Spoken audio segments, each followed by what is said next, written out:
পাঞ্জাব ফ্র্যাঞ্চাইজিটি তাকে অসম্মান করেছে, সিনিয়র খেলোয়াড় হিসেবে প্রাপ্য সম্মান পাননি, এমনটাই দাবি করলেন ক্রিস গেইল। গেইল বলেন, আমার আইপিএল যাত্রা অকালে শেষ হয়েছিল। আমি অনুভব করেছিলাম ফ্র্যাঞ্চাইজির কাছে আমার কোনো মূল্য নেই।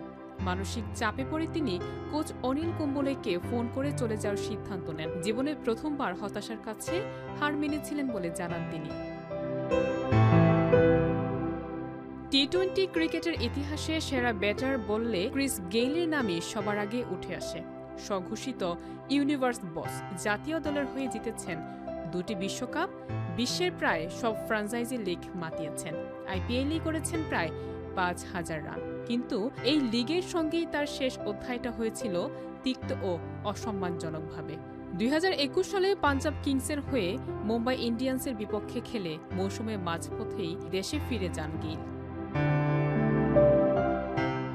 তিনি আরও বলেন, অর্থের চেয়ে তখন মানসিক স্বাস্থ্যের গুরুত্ব ছিল বেশি।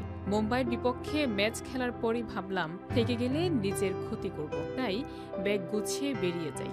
আইপিএলে ফেরার সম্ভাবনা নিয়ে প্রশ্ন করা হলে 2বারের টি-20 বিশ্বকাপ জয়ী গেইল জানান তিনি রাজি আছেন, তবে খুব রয়ে গেছে।